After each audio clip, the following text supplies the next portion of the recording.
నమస్తే అండి. Praise the lord. నా పేరు లక్ష్మణరావు. మా భార్య పేరు తులసి కుమారి. నమస్తే అండి. నేను 2018వ సంవత్సరం నుండి బరుకు రావటం జరిగింది. బరుకు దేవుడు తీసుకొచ్చారు. ఎలా తీసుకొచ్చారంటే అప్పుడు మా స్థితి దీనమైన స్థితి, అంటే మంచి స్థితిలో లేము మేము. అప్పుడు దేవుడు బరుకు తీసుకొచ్చి మంచి స్థానంలో పెట్టి వాక్యము ప్రతి సిట్యువేషన్ నుండి ఎలా ఓవర్కమ్ అవ్వాలని వాక్యం త్రూనే నాకు నేర్పించారు. ఇంకోటి, మాకు భార్యాభర్తల మధ్య అండర్స్టాండింగ్ ఉండే కదా, ప్రతి విషయంలో కూడా గొడవ, ఏదో ఒక ఆర్గ్యుమెంట్స్ ఉండేది. అటువంటిది బరుకు వచ్చినాక భార్యాభర్తలు ఎలా ఉండాలి, ఎలా సమాధానంగా ఉండాలి, భార్య భర్తకి ఎలా లోబడాలి, భర్త భార్యకి ఎలా లోబడాలి, అదే నేర్పించారే కానీ వేరే ఒకటైతే నాకు ఆచారంలోకి అయితే నడిపించలేదు. ఆచారం గురించి కూడా ఎప్పుడు కూడా మాట్లాడలేదు. నా జీవితం గురించి నా బుద్ధి మార్చుకోవాలని చెప్పారే కానీ వేరే ఒకటి నన్ను అడగలేదు, నన్ను నా గురించి కూడా ఆశించలేదు. ఇంకోటి ఏంటంటే మెయిన్గా డబ్బుల విషయం వచ్చేసరికి డబ్బులు అయితే నన్ను ఎప్పుడు కూడా అడగలేదు. ఎందుకంటే ఎప్పుడు కూడా నా జీవితంలో ఏం జరుగుతుంది అదే దాని మీద ఫోకస్ ఉండేది కానీ వేరే అయితే ఏమీ లేదు. ఇప్పుడైతే మేము మంచి సమాధానంగా సంతోషంగా పిల్లలు కానీ నా భార్య కానీ ఒకరికొకరు అండర్స్టాండింగ్ కానీ చెప్పుకోవటము, ఇప్పుడు భార్యాభర్తల మధ్య ఆనందము, అది ఇప్పుడు నేను చూడగలుగుతున్నాను. అది కేవలం దేవుడి వల్లనే. దేవుడు మా మధ్యలో ఉన్నారని మేము నమ్ముతున్నాను. అది సత్యం. Praise the lord. నా పేరు తులసి అండి. నేను బరుకండాయికి 2018 నుంచి వస్తున్నాను.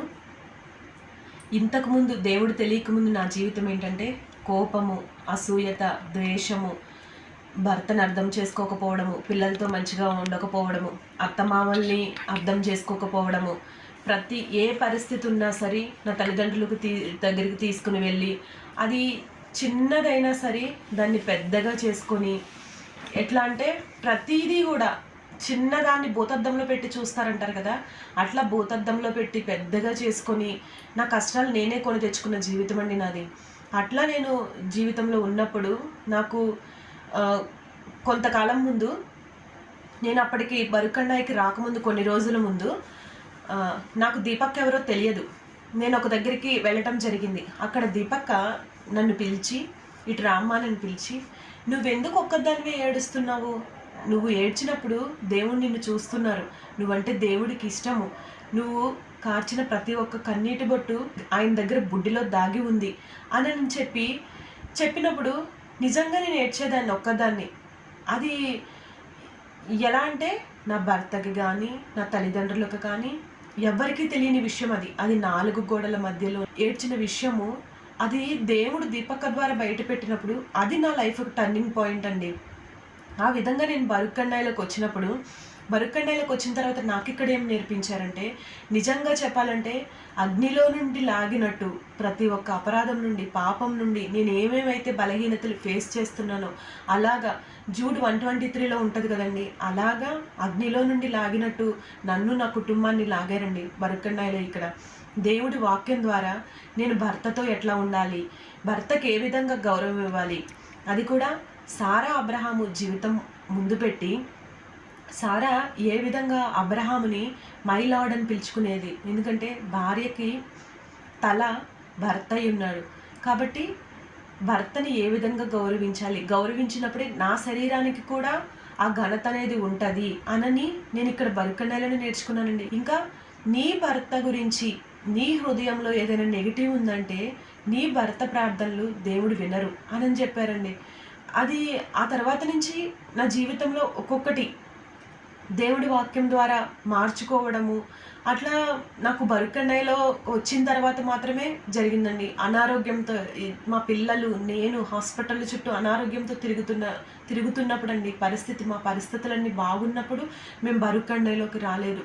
అలా ఆ పరిస్థితి బాగున్నప్పుడు మమ్మల్ని పట్టుకొని నడిపించిన వ్యక్తులండి దీపక్క, శ్రీనివాస్ అన్న వాళ్ళు. ఈరోజు మా జీవితాలు ఇట్లా ఉన్నాయి, మేము ఆత్మీయంగా ఎదగగలుగుతున్నాము, ఫిజికల్గా కూడా అన్నీ పొందుకోగలుగుతున్నాము అని అంటే కేవలం దేవుని వాక్యం వలన బరుకన్నాయిలో చెప్పే బోధ వలన మాత్రమే అండి. ఇక్కడ పిల్లల్ని ఎలా పెంచాలని నేర్పించారండి. బయట యూత్ పిల్లలు కానీ చిన్న పిల్లలు కానీ ఫోన్లకి ఎడిక్ట్ అయిపోయి బయట ఏదైతే ప్రేమ చూపిస్తున్నారో ఆ ప్రేమలకి ఎడిక్ట్ అయిపోయి తల్లిదండ్రులకు ఎట్లా దూరం అయిపోతున్నారు. మీరు బలహీనతలన్నీ తీసివేసి బలంగా నిలబడితే మీరు ఆశీర్వదింపబడేలాగా ఉంటారు. మీ పిల్లల్ని కూడా ఏ విధంగా ఆశీర్వాదంలోకి నడిపించవచ్చు, అబ్రహాముని ఇస్సాకు ఏ విధంగా ఫాలో అయ్యారో అటువంటి జీవితము మీరు జీవించండి. అబ్రహాము ఎలాగైతే విశ్వాసానికి కర్తో అటువంటి విశ్వాసంలో మీరు ఉంటే మీ పిల్లలు కూడా అటువంటి విశ్వాసంలోనే నడుస్తారు అనని మాకు ఇక్కడ నేర్పించారు. ఇంకా ఒక దగ్గర ఉంటుంది వాక్యము, పడిపోయిన వాటిని మరలా కడుతున్నావు, వాటికి పునాది వేస్తున్నావు అంటే నీ నీ పెద్ద కుమారుడు మరణిస్తాడు, గుమ్మములు నిలబెడుతున్నావు అంటే చిన్న కుమారుడు మరణిస్తాడని వాక్యం ఉంటుందండి బైబిల్ గ్రంథంలో. ఆ వాక్యము ద్వారా నాకేం నేర్పించారంటే ఏ విధంగానైతే ఆహాబు యెజెబెలు దారిలోనే అతల్య నడిచిందో ఆ విధంగా నువ్వు పడవేసిన బలహీనతలను మరలా కడుతున్నావు, వాటి గుమ్మములు పెడుతున్నావు అని అంటే నీ పిల్లల జీవితం కూడా ఆ విధంగా చెడు మార్గంలో నడిపించిన దానివి అవుతావు. కాబట్టి వాటిని నువ్వు విడిచిపెట్టి నువ్వు దేవుని న్యాయమైన మార్గం ఎంచుకొని నువ్వు జీవించు, నీ పిల్లలు కూడా జీవించే విధంగా వాళ్ళకి సహకారంగా ఉండనని నేర్పించారండి నాకు. ఎక్కడ కూడా నేను ఎక్కడ బయట చూడలేదు, ఇప్పటికీ కూడా చూడట్లేదండి. ఎలా అంటే అత్తమామల్ని తల్లిదండ్రుల్లా చూసుకోవాలి ఒక కోడలు. ఇక్కడ మాకు చెప్తారండి అత్తగారులు కూడా, మీ కోడలు మీకు కూతురు, అల్లుడు మీకు కొడుకు అనని మాకు ఇక్కడ ఇదే నేర్పిస్తారండి. వేరే ఏమీ కూడా ఇక్కడ నేర్పించరు మాకు. అంటున్నారు కదా తల్లిదండ్రుల నుంచి పిల్లల్ని విడదీస్తున్నారని చెప్పి, ఎవ్వరు తల్లిదండ్రుల నుంచి పిల్లల్ని విడదీయట్లేదండి.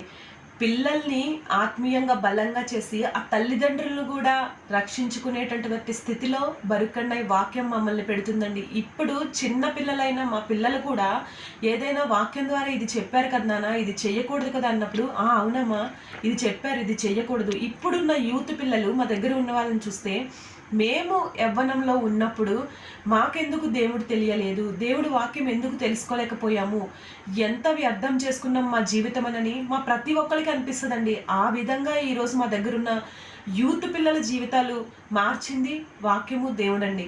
మీరు చెప్పేస్తున్నారు స్త్రీ వాక్యం బోధించకూడదు అని చెప్పి, మరి దెబోరా ఎక్కడి నుంచి వచ్చిందండి వాక్యంలో? దెబోరా ఎట్లా బోధించింది? మా అన్నని మాటలు అంటున్నారు, కానీ దెబోరా భర్త చేతగానివాడు అవడం వల్ల కాదు కదా దెబోరా ప్రవక్త అయ్యారు.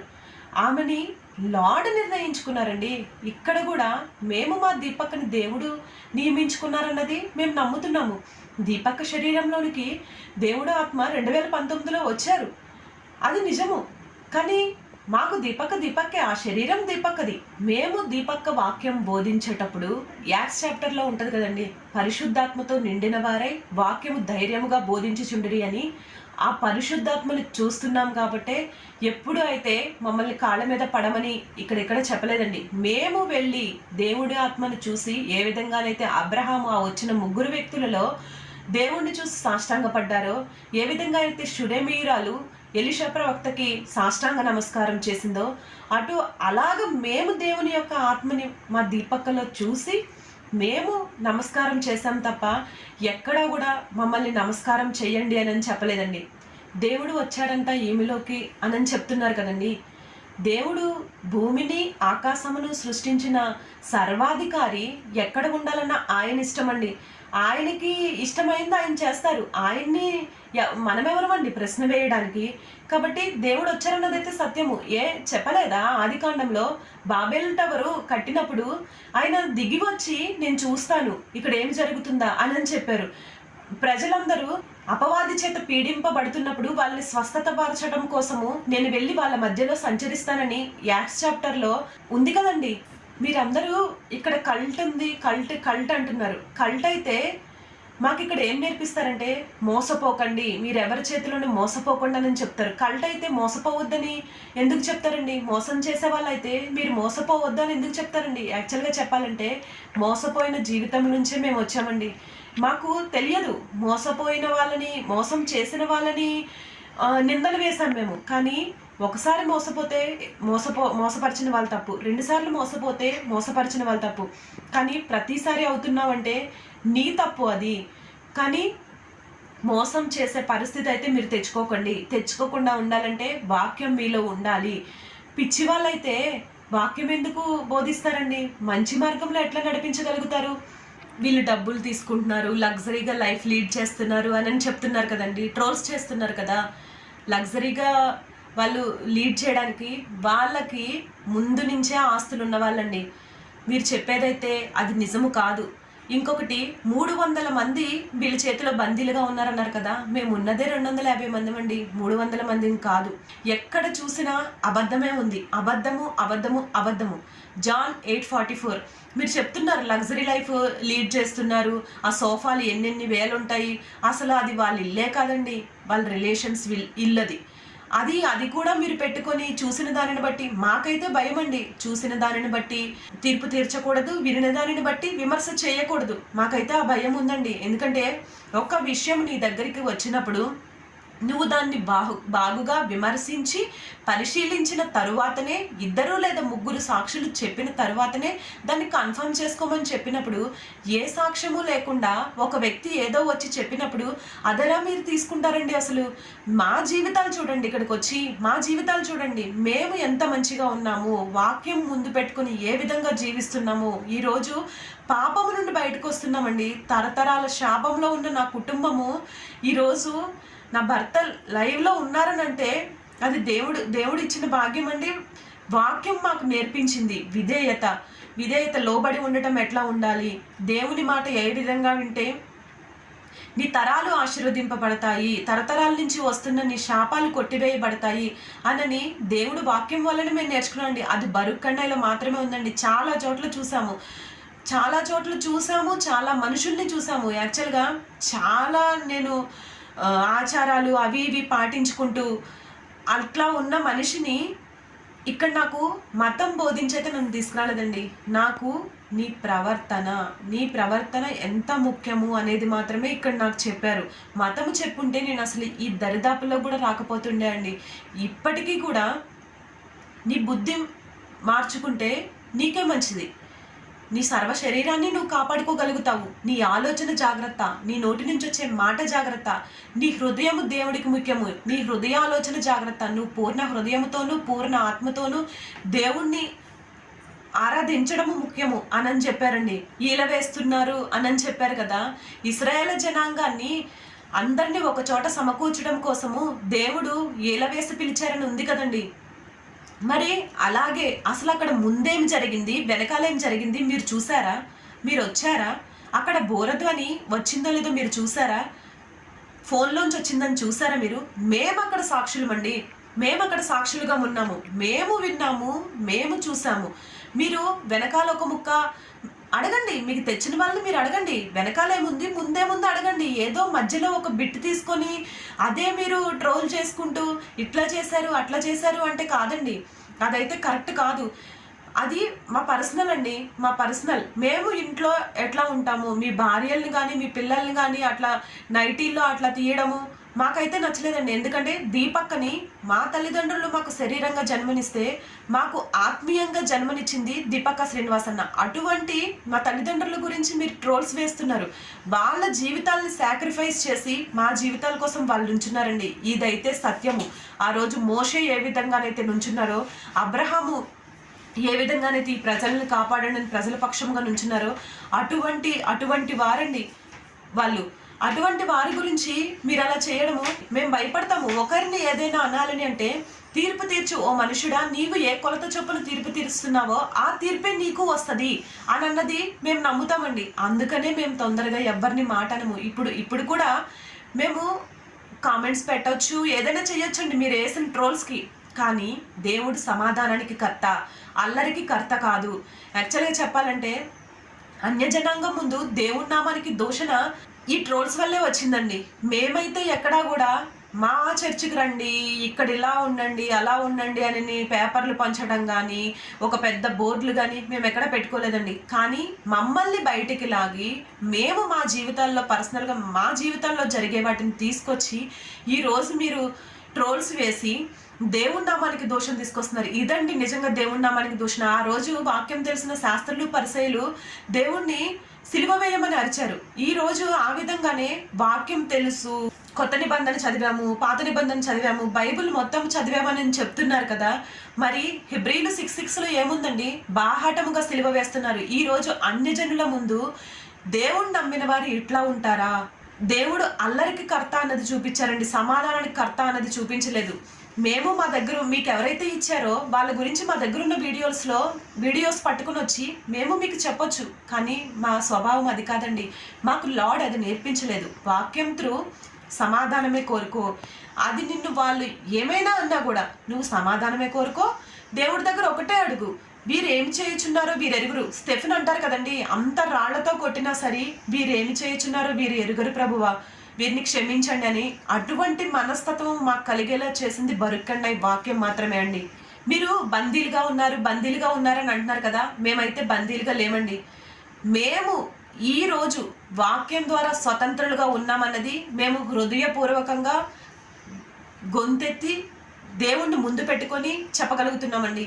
ఎందుకంటే మేము ఏ రకంగా ముందు జీవితంలో బందీలుగా ఉన్నాము, ఈరోజు ఎటువంటి స్వాతంత్ర్యం పొందుకున్నాము, ఏ చెప్పుడు మాట వినకుండా, ఏ అబద్ధము చెప్పకుండా, ఎవరి దగ్గర ఉన్నవి లేనివి పుకార్లు పుట్టించకుండా, వినిన దాన్ని బట్టి విమర్శ చేయకుండా, చూసిన దాన్ని బట్టి తీర్పు తీర్చకుండా మా జీవితాలను మేము భద్రపరచుకోగలుగుతున్నాం.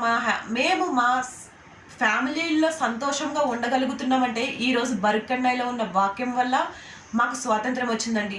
ఫ్రీ విల్ ఉంది కదా అని చెప్పి పండు తినేమని కాదండి. ఆదాము అవ్వ ఆ రోజు ఆ పండు తినడం వల్లే పరిస్థితి వచ్చిందని దేవుడు మాకు వాక్యం ద్వారా చెప్పారు.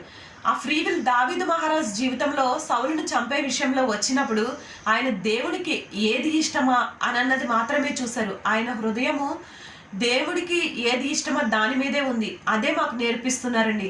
ఇంకొకటి, ఇది పెట్టిన వాళ్ళని, మీకు ఇచ్చిన వాళ్ళని మీరు ఈ ట్రోల్స్ చేస్తున్నందుకు మిమ్మల్ని మేమేమని అనొచ్చు, కానీ దేవుడి అభిషేకం మీద మాకు గౌరవం ఉందండి. దావీదు మహారాజ్ జీవితం ముందు పెట్టారు. దావీదు మహారాజ్ ఏమన్నారు? సౌలు విషయంలో దేవుడు అభిషేకించిన మనిషిని నేనేమి అననని అన్నారు. ఆ భయం మాలో ఉందండి. దేవుడు అభిషేకించిన వారి గురించి మేము చెడుగా ఏమీ మాట్లాడలేము. ఎవరి మీద కోపం లేదండి. మీ మీద కోపం లేదు, వారి మీద కోపం లేదు. ఎప్పుడైనా మీరు వచ్చినా సరే హృదయపూర్వకంగా మిమ్మల్ని రిసీవ్ చేసుకునే మనస్తత్వము, స్వభావము దేవుడి ద్వారా మేము పొందుకున్నామండి. మీ గురించి ప్రార్థన చేయాలి, మిమ్మల్ని బందీల్లోంచి విడిపించాలి అని చెప్పారు కదండి. యాక్చువల్గా మేము ఈ బందీల్లో లేము. బరుక్కన్నయ్య నుంచి మమ్మల్ని ఎవరు అయితే వేరు చెయ్యలేరు. అక్కడ వాక్యంలో పేతురు, యోహాను మనుషుల మాటలు తీసుకొని వచ్చినప్పుడు దేవుని మాట వినడము ముఖ్యమా, మనుషుల మాట వినడం ముఖ్యమా అని మాట్లాడటం జరిగింది. మేము కన్నవాటిని విన్నవాటిని గురించి మాట్లాడక ఉండలేము అని అక్కడ పేతురు, యోహాను ఏ విధంగా పలికారో ఆ విధంగానే మేము ఈరోజు బరుక్కన్నయ్యలో వాక్యం గురించి, కన్నవాటిని వినిన వాటిని గురించి మాట్లాడకుండా ఉండలేము. ఎందుకంటే బరుక్కన్నయ్య మాకు జీవం ఇచ్చింది. మమ్మల్ని బయటికి తీసుకురావాలి, ఎలాగైనా మమ్మల్ని బయటికి తీసుకురావాలి, కాపాడాలి, రక్షించాలన్నారు కదండి. మేము ఎటువంటి పరిస్థితుల్లోంచి బరుకులోకి వచ్చామా అన్నది మాకు గుర్తుంది. దేవుడు ఏ స్థితిలో మాకు వాక్యమును చూపించి ఒక దగ్గర సమకూర్చారు అని అన్నది మాకు గుర్తుంది. ఈ లోకం నుండి ఏర్పరచుకున్న వారు అంటారు కదండి, అలాగా ఒక కష్టంలోను బాధలోను ఉన్న మమ్మల్ని ఈ లోకం నుండి ఏర్పరచుకొని ఆయన రక్తం ద్వారా ఒక ఫ్యామిలీగా చేసి ఒక కుటుంబాన్ని మాకు బరుక్కన్నయ్యలో పెట్టి ఎంతో హ్యాపీగా వాక్యం త్రూ ప్రతి ఒక్కటి మాకు చెప్తూ ఏ అపరాధంలోనూ పడకుండా ఇక్కడ మాకు జీవితం చూపిస్తున్నారండి. మేము మీ మాటలు నమ్మి మీరు వేసింది చూసి దేనిని బట్టి కూడా మేమైతే బరుక్కన్నయ్యని వదిలిపెట్టి రాము. ఎందుకంటే దేవుడు చేసిన ఒక్క కార్యం గుర్తున్నా సరే అది మీకు జ్ఞానంగా ఉండి ఏది చెయ్యాలి ఏది చెయ్యొద్దు, పరిస్థితి వచ్చినప్పుడు మీకు అది జ్ఞానంగా ఎట్లా మారుతుంది అనన్న బోధలో ఉన్న వాళ్ళమండి మేము. కాబట్టి తల్లి గర్భంలో రూపింపక మునిపే నేను నిన్ను ఎరిగి ఉన్నాను అన్నారు కదండి. ఆ విధంగా తల్లి గర్భంలో రూపింపక మునుపు నుంచే దేవుడు నన్ను మమ్మల్ని ఎరిగి ఉన్నారు. ఇక్కడికి తీసుకొని వచ్చి ఆయన ఏర్పరచుకున్న జనాంగంగా పెట్టారు. ఆయన నా జీవితంలో చేసిన ఏ కార్యాన్ని నేను మర్చిపోను. ఇక్కడ మాకు అద్భుత కార్యాల గురించి, ప్రవచనాల గురించి, దేని గురించి అయితే మా దృష్టి లేదండి. ఒక్క దేవుని వాక్యము, దేవుడు, ఆయన మార్గాలు, ఆయన ఇచ్చిన ప్రవక్త, దేవుడికి ఆయన ఇచ్చిన ప్రవక్తకి ఏ విధంగా నమ్మకంగా ఉండాలని నేర్పించారు. అదొక్కటే మేము నమ్ముతామండి. మేమైతే బయటికి వచ్చేది లేదు. మేము, మా కుటుంబము ఎప్పుడు కూడా దేవునికి, ఆయన ఇచ్చిన ప్రవక్తకి హృదయపూర్వకంగా కృతజ్ఞత కలిగే ఉంటాము. బరుకులో ఉన్న అందరము కూడా ఒకటే యూనిటీతో ఎప్పటికీ ఇలాగే ఉంటామండి. Praise the lord. క్రీస్తు